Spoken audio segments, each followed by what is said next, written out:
In 1947, the largest aircraft ever built rose off the water, flew for less than a minute, and never flew again. It would spend the next 3 decades hidden inside a climate-controlled hangar, guarded around the clock by a full-time crew, kept ready to fly for a man who would never let it leave the ground. Almost no one was allowed to see it, and the man who built it had staked his entire fortune and his name on a single test that everyone expected him to fail. This is the story of a machine that broke a record no aircraft would beat for more than 70 years. Built by people who believed it could be done. To understand why a grown man would pour the sweat of his life into a wooden boat with wings, you have to go back to the darkest stretch of the Second World War. Across the Atlantic, supply ships were vanishing. German submarines were sinking them faster than the shipyards could replace them. Soldiers, fuel, food, everything the war effort needed had to cross an ocean that had quietly become a graveyard. And someone asked a simple, impossible question. What if the cargo never touched the water at all? What if you could fly an entire ship's worth of men and machines straight over the submarines? The problem was metal. Every pound of aluminum was spoken for, claimed by the thousands of fighters and bombers rolling off the production lines. So the design called for something that sounded almost absurd.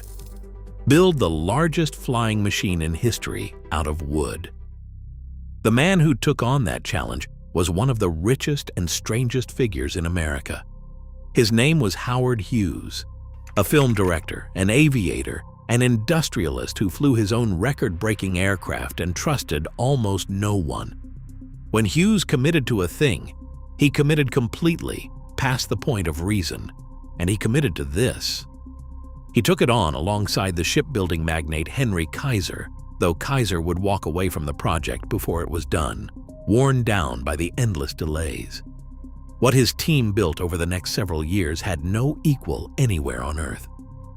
The wingspan stretched longer than a city block, longer than a football field with room to spare. It stood as tall as a 5-story building. To shape it, they pioneered a process that pressed and bonded thin layers of birch into a material that was light and yet astonishingly strong. People called it the wooden goose, a mocking nickname meant to belittle it. The men who built it had a rougher name, whispered on the factory floor, but mockery missed the point. No one had ever bonded wood on this scale before, and the techniques they invented in that hangar would quietly outlive the aircraft itself. And here is where the story turns. Because by the time the giant was ready, the thing it was built to do had vanished. The war was over. The submarines were gone. The desperate need that had justified every dollar had simply evaporated. And the public and the government began to ask an uncomfortable question. What exactly had all that money bought? Now think about where you stand right now before the rest of the story unfolds.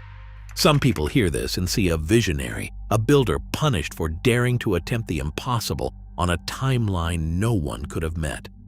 Others hear it and see a stubborn millionaire who burned through a fortune chasing his own ego long after the reason had disappeared. Genius or folly? Decide now before you know how it ends, and hold on to that answer. We will come back to it. The reckoning came in a hearing room in the summer of 1947. He was summoned before a Senate committee and accused, in front of the entire nation, of squandering government millions on an aircraft that would never leave the water. Contracted to deliver 3 of them, he had not finished even 1. The newspapers were merciless. The pressure was the kind that ends careers and breaks men. And under that pressure, Hughes said something that tells you everything about who he was. He told the committee that he had put the sweat of his life into this machine, that his reputation was wrapped up in it completely, and that if it turned out to be a failure, he would probably leave the country and never come back. And he meant it. Then he did something no one expected. During a break in the hearings, he flew back to California, to the harbor where the giant sat waiting. The plan, officially, was only to test it on the water, to taxi it across the harbor, nothing more. A crowd had gathered. Reporters were aboard, expecting a slow, unremarkable afternoon. He took the controls himself. He pushed the throttles forward. The 8 engines climbed to a roar that shook the water. The giant gathered speed, faster than a taxi test had any business going, and then the unthinkable happened. The hull lifted clear of the surface. For a few extraordinary seconds, the largest aircraft ever built was flying, skimming the harbor with the whole world watching the man who had been told it never could. It came down gently. It had flown less than a mile, only a few dozen feet above the water for under a minute. But it had flown. In that single moment, he had won the argument that had nearly destroyed him. Built by someone who believed it could be done. And then, having proven his point, he never flew it again. Here is the part that haunts people. The aircraft was a triumph and a relic in the same breath. The record it set that day, the longest wingspan ever to leave the ground, would stand unbroken for over 70 years until a new giant finally surpassed it in the 21st century. And yet the world had already moved on. Long-range land planes built of metal were the future. The wooden giant was a glorious answer to a question nobody was asking anymore. So he hid it. He kept it sealed in a vast hangar, climate-controlled, maintained in perfect condition by a dedicated crew year after year at enormous personal cost for the rest of his life. A flying machine that was never again allowed to fly. Some say it was pride. Some say it was love. Maybe by the end, there was no difference between the two. Earlier, I asked you to decide, genius or folly. Now that you know how it ends, sit with that for a moment, because the honest answer is that the evidence pulls both ways, and the smartest people who study this story still disagree. What looks like waste from one angle looks like vision from another.